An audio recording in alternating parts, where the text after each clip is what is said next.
ناظرین، تاجدار کائنات امام الانبیاء حضرت محمد مصطفیٰ صلی اللہ علیہ وآلہ وسلم نے حضرت ام سلمہ رضی اللہ تعالی عنہا کو کربلا کی مٹی دے کر فرمایا، ام سلمہ یاد رکھنا اور دیکھتے رہنا کہ جب یہ مٹی خون میں بدل جائے تو سمجھ لینا میرا حسین شہید ہو گیا ہے۔ گویا حضور نبی کریم صلی اللہ علیہ وآلہ وسلم کے علم میں تھا کہ ام سلمہ شہادت امام حسین علیہ السلام کے وقت زندہ ہوں گی۔ حضرت ام سلمہ رضی اللہ تعالی عنہا فرماتی ہیں کہ میں نے وہ مٹی سنبھال کر رکھی تھی حتیٰ کہ ہجری کے 60 برس گزر گئے۔ 61 کا ماہ محرم آیا، 10 محرم الحرام کا دن تھا، دوپہر کا وقت تھا، میں لیٹی ہوئی تھی، خواب میں دیکھا کہ حضور نبی کریم صلی اللہ علیہ وآلہ وسلم تشریف لائے ہیں۔ آپ صلی اللہ علیہ وآلہ وسلم رو رہے ہیں، ان کی مبارک آنکھوں میں آنسو رواں ہیں، سر انور اور ریش مبارک خاک آلود ہیں۔ میں پوچھتی ہوں یا رسول اللہ صلی اللہ علیہ وآلہ وسلم یہ کیفیت کیا ہے؟ میرے آقا صلی اللہ علیہ وآلہ وسلم روتے ہوئے فرماتے ہیں، ام سلمہ ابھی حسین کے مقتل کربلا سے آ رہا ہوں،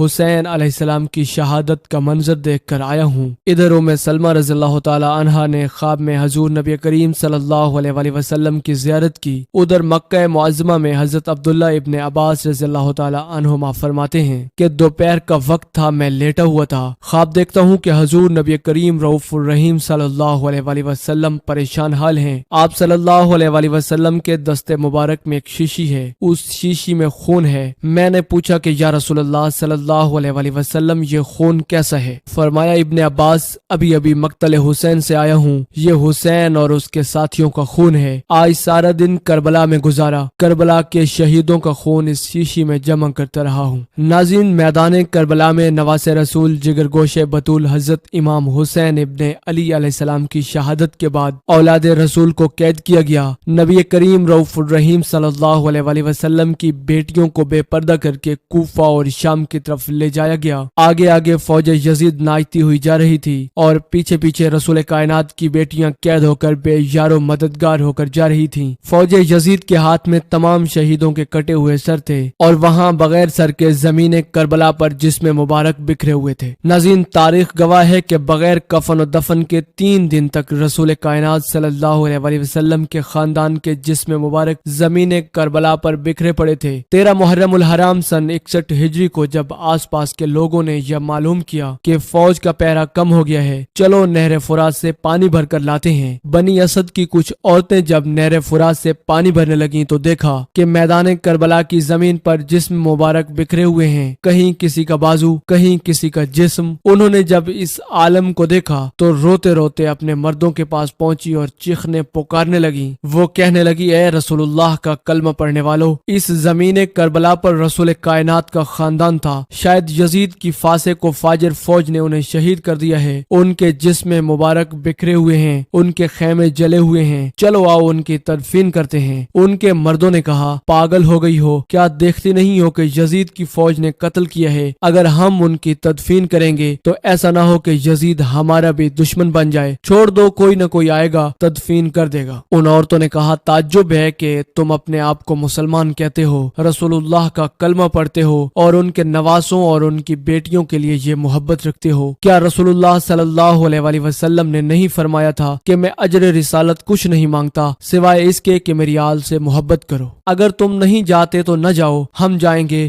رسول اللہ کے نواسے کی تدفین کرنے۔ جب بات یہاں تک پہنچی تو مردوں میں سے کچھ کی غیرت جاگ گئی اور وہ ان عورتوں کے ساتھ زمین کربلا پہنچے۔ بس ان کا زمین کربلا پہنچنا تھا۔ دیکھتے کیا ہیں کہ کسی جسم مبارک کا بازو نہیں تو کسی جسم پر سر نہیں۔ وہ سوچ میں پڑ گئے کہ کیسے تدفین کی جائے۔ آخرکار وہ اس نتیجے پر پہنچے کہ ایک بڑی قبر کھودتے ہیں اور اس میں لاشوں کی اکٹھی تدفین کر دیتے ہیں۔ ابھی وہ قبر کھودی جا رہی تھی کہ اتنی دیر میں معجزے سے ایک گھڑ سوار آیا۔ انہوں نے سمجھا شاید کوئی فوجی ہے، اس سے پوچھنے لگے کہ تم کون ہو؟ تو گھڑ سوار آپ دیدہ ہو کر کہنے لگا، میں رسول اللہ صلی اللہ علیہ وآلہ وسلم کے نواسے کا بیٹا علی زین العابدین ہوں۔ سب کی آنکھیں بھر آئیں۔ امام زین العابدین علیہ السلام نے رسول کریم صلی اللہ علیہ وآلہ وسلم کی عبا بچھائی اور زمین کربلا سے اپنے بابا جان امام حسین ابن علی علیہ السلام کی لاش کو چننا شروع کر دیا۔ کہیں سے امام کی انگلی ملتی ہے، کہیں سے امام حسین کے جسم مبارک کا کچھ حصہ ملتا ہے، کہیں سے پاؤں ملتے ہیں اور کہیں سے کندھوں کا گوشت ملتا ہے۔ ناظرین، امام زین العابدین علیہ السلام ان ٹکڑوں کو رسول اللہ کی عبا میں جمع کرتے ہیں اور ایک جگہ زمین کو کھودتے ہیں تو وہاں पहले से ही कब्र बनी होती है। इमाम हुसैन इब्न अली अलैहिस्सलाम की इस कब्र में तदफीन करते हैं और उनके साथ अपने भाई अली अकबर और 6 माह के अली असगर को भी दफन करते हैं। उसके बाद एक बड़ी सी कब्र खोदकर दूसरी तमाम लाशों को दफन करते हैं। इसीलिए उस जगह को गंजे शहीदा कहा जाता है, जहाँ सब अजसाम इकट्ठे दफन है। बस जब सब शहीदों की तदफीन हो चुकी तो किसी ने कहा एक तदफीन रह गई है, ये देखो एक बूढ़ा सा सहाबी है, उनको हम सब ने दफन नहीं किया। इमाम आगे बढ़े और फरमाने लगे, ये हबीब इब्ने मज़ाहिर है, अल्लाह ये चाहता है कि उनकी लाश ऐसी जगह दफन हो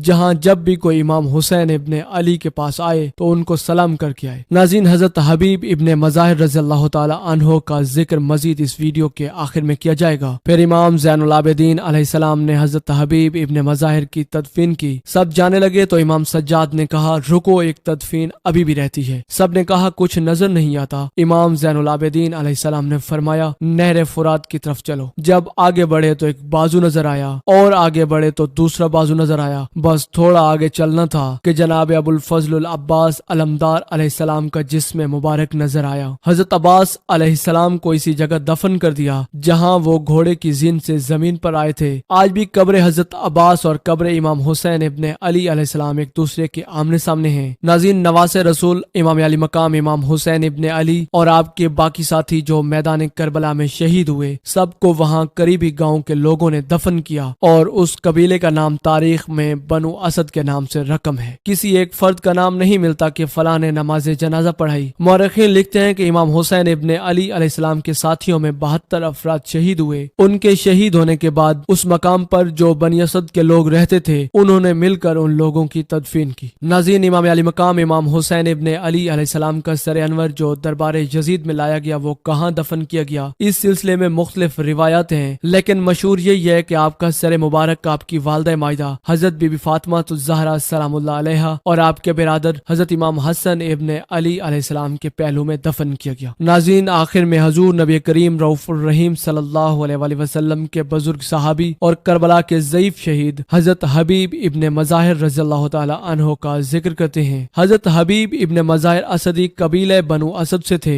नाम हबीब था, कुनियत अबू सौर थी। आपका सिलसिला नसब कुछ यूं था, हबीब बिन मज़ाहिर बिन रआब बिन अश्तर। आप हिजरत से 13 साल पहले यमन के कबीला बनु असद में पैदा हुए। 9 हिजरी में मदीना में आकर रहने लगे। हजरत हबीब इब्ने मज़ाहिर असदी रज़ियल्लाहु ताला अन्हो खानदान बनु असद के मारूफ फर्द और हुजूर नबी करीम रऊफुर रहीम सल्लल्लाहु अलैहि वसल्लम और मौला कायनात हजरत इमाम अली अलैहिस्सलाम के सहाबी और हजरत इमाम हसन और हजरत इमाम हुसैन अलैहिस्सलाम के वफादार साथी थे, जिन्होंने वाक़े करबला में इमाम हुसैन इब्ने अली अलैहिस्सलाम की फौज में शमूलियत अख्तियार की। आप वाक़े करबला में शहीद होने वालों में से एक थे। मोतबर कुतुब तारीख में उनके हालात जिंदगी और करबला में जहाद का मुफस्सल जिक्र मिलता है। हजरत हबीब इब्ने मज़ाहिर रज़ियल्लाहु ताला अन्हो हजरत अली अलैहिस्सलाम के शागिर्द खास और वफादार सहाबी थे। आपने मौला कायनात हजरत अली अलैहिस्सलाम के साथ कई जंगों में शिरकत की। आपको बहुत सी अलूम पर दस्तरस थी। ज़ुहद और तकवा के मालिक थे। उनका शुमार पारसियान शब और शेराने रोज में होता था। नाज़रीन, सुबह रोज आशूर हजरत इमाम हुसैन इब्ने अली अलैहिस्सलाम ने अपने लश्कर को मुनज़्ज़म किया। दाएं तरफ मौजूद लश्कर की कमांड ज़ुहैर बिन कैन रज़ियल्लाहु ताला अन्हो और बाएं तरफ हजरत हबीब इब्ने मज़ाहिर रज़ियल्लाहु ताला अन्हो को सौंपी, जबकि कलब लश्कर की सरबराही हजरत अबुल फजल अब्बास के सपुर्द की। इसी असना में दुश्मन के सिपाही वारिद मैदान होकर मुबारज़ा तलब करते हैं तो हजरत हबीब इब्ने मज़ाहिर मुकाबले के लिए आमादा हुए, लेकिन हजरत इमाम हुसैन इब्ने अली अलैहिस्सलाम ने रोक लिया। इसी तरह ज़ोर आशूर में जब इमाम अली मकाम ने लश्कर उमर बिन साद से नमाज अदा करने की खातिर जंग बंदी के लिए कहा तो एक मलून ने गुस्ताखी करते हुए कहा, तुम्हारी नमाज कबूल नहीं होगी, नऊज़ बिल्लाह। उस वक्त हजरत हबीब इब्ने मज़ाहिर से बर्दाश्त न हुआ और फौरन ये कहते हुए आगे बढ़े, ए हमार यानी ए गधे, तेरे ख्याल बातिल में आले पैगम्बर की नमाज कबूल नहीं और तुम्हारी नमाज कबूल है। इसी तरह दोनों का मुकाबला हुआ। हजरत हबीब इब्ने मज़ाहिर ने उस मलून को जमीन पर गिरा दिया। फिर बाकायदा 2 जुज बढ़ते हुए वारिद मैदान हुए। शदीद जंग की, दुश्मन के कई अफराद को वासिले जहन्नुम किया, लेकिन एक तैमी शख्स ने तलवार का वार किया जिसकी ताब न लाकर आप शहीद हो गए। उसने आपके सर को जुदा कर लिया। उसने आपके सर को बाद में घोड़े की गर्दन में बांधकर कूफा में फिराया। गोया कूफा का नामवर मुजाहिद अहले कूफा से ये कह रहा था, देखो ये सर आले रसूल की खातिर कट सकता है, लेकिन दुश्मन अहले बैत के सामने झुक नहीं सकता। अस्सलाम वालेकुम या